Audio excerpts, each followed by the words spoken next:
Like it or not, every band has a life cycle. Some fight off that light at the end of the tunnel like a dinosaur running from gigantic asteroids, while others fall into creative bankruptcy, as the pressure to continue making music together often results in disappointment. Every band got a spot on the list for a different reason, and on this episode of 7 on Sunday, I'm gonna be arguing in favor of retirement, either from recording new music, touring, or in some cases, both.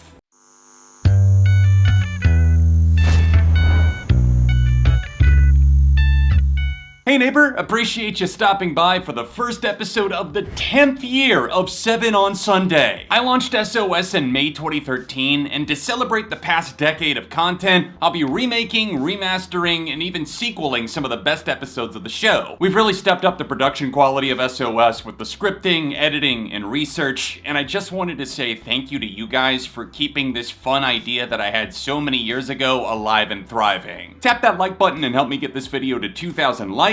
Check out part 1 from a few years ago, even though some of those takes are a little outdated, and let's ruffle some feathers 2023 style. Why did I write that? Ruffle some... Good cringe. Keep it.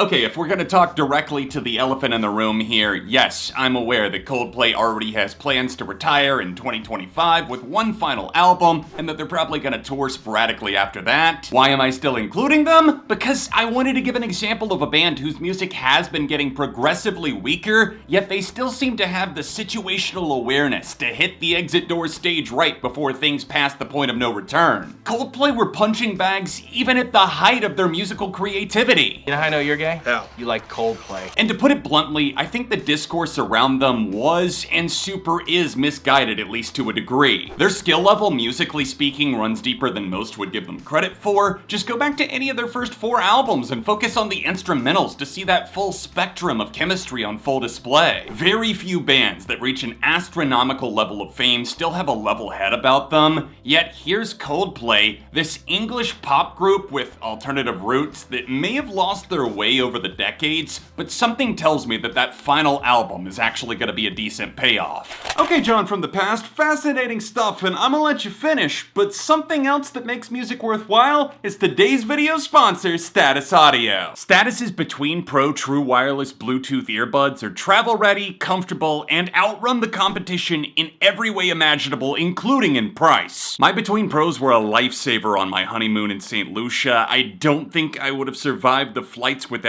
them, and thankfully the carrying case plus the buds themselves carry up to 48 hours of music playback, and they have a triple driver built in for dedicated handling of the bass, mids, and treble. The reason why I love Status Audio is because they believe in giving their customers audiophile quality products without breaking the piggy bank open, so if you're in the market for a new pair of earbuds, then buy a pair at the top link in the description down below, and use my code ARTV to save an extra 10%. I appreciate you guys using my links and codes when I have them. It really helps out the channel a ton, so thank you, and now back to the countdown.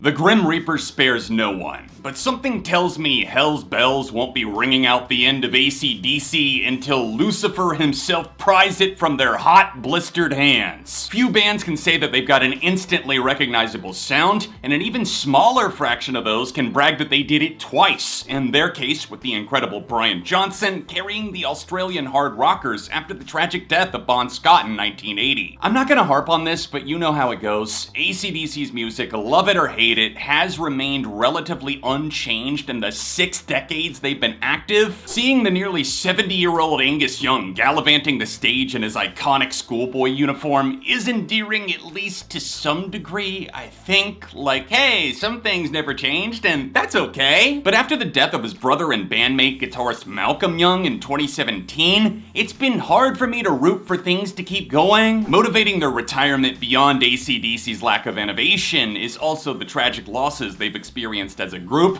their drummer Phil Rudd's continuous legal issues, Brian Johnson basically being a rogue air horn away from going completely deaf.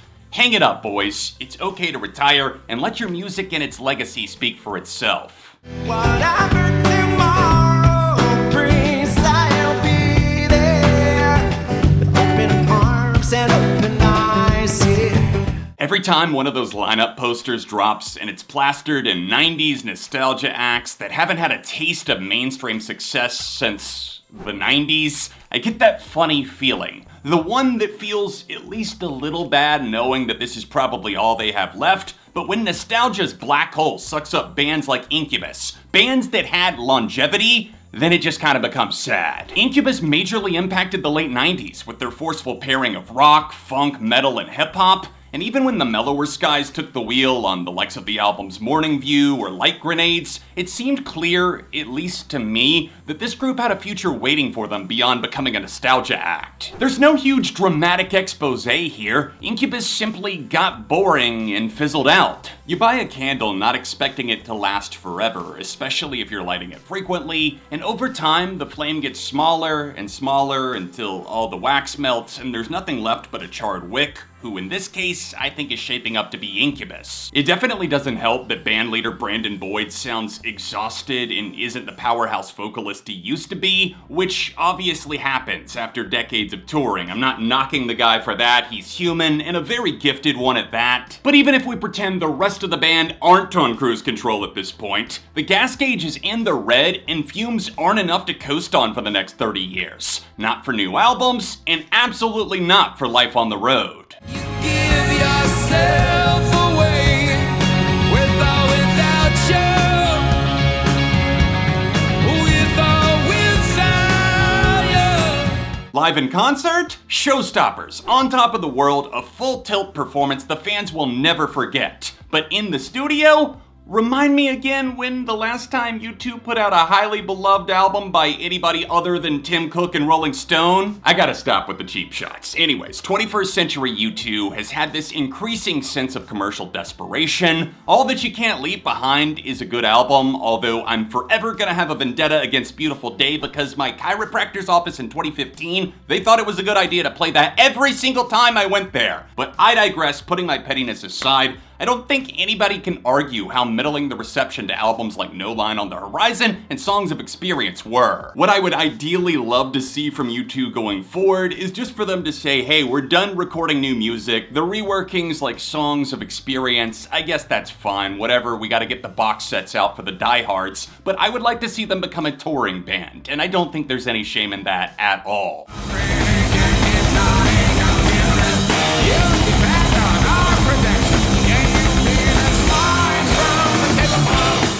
Normally, I'm not an ultimatums guy, but the heavy metal blizzard known as System of a Down needs some sort of unifying catalyst to either make certain members commit or to do the inevitable and dissolve the very chaos they used to thrive in. Between 1998 and 2005, System Unchained 5 beastly albums without a single miss. They shocked the world by going on an indefinite hiatus in 2006, literally the year after I became a fan, so thanks guys, still waiting for you to bring back the milk and cigarettes. Because we're smoking cigars up here, baby. However, only 4 years later, System of a Down announced that they were returning to play live, a move that was celebrated in 2010, smiled at by 2015, and now, well into the 2020s, I think everyone's exhausted of the endless will they, won't they make a new album. Spoiler, it's never gonna happen, and I know that they dropped a pair of singles in 2020, which are both phenomenal cuts that were done for more than a worthy cause for their home country of Armenia, but let me spell out the roadblock for you. S-E-R-J.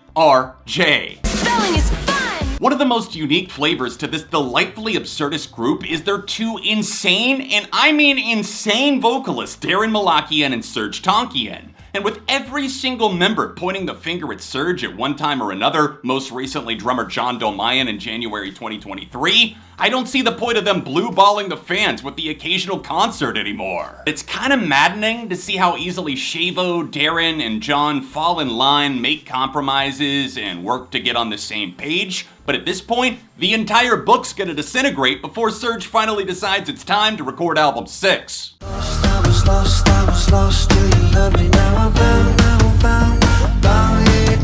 What do you get when you combine a hot air balloon, millions of dollars, and a hot bod that makes the wine-drunk soccer mom swoon? Ladies and gentlemen, come on down, it's your host of Maroon 5, Adam Levine!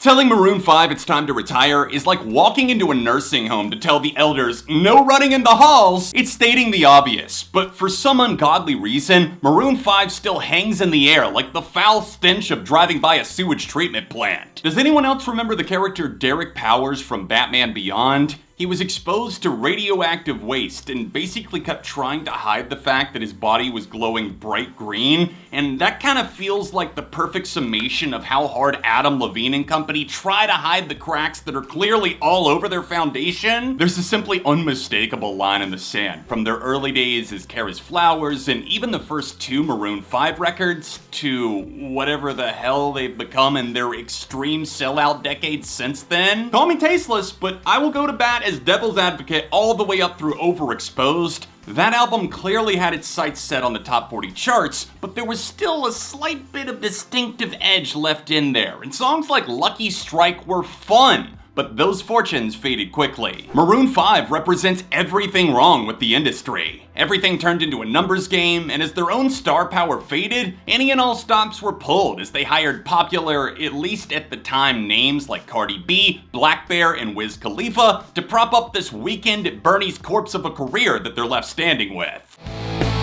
All my favorite people make me mad, so bad.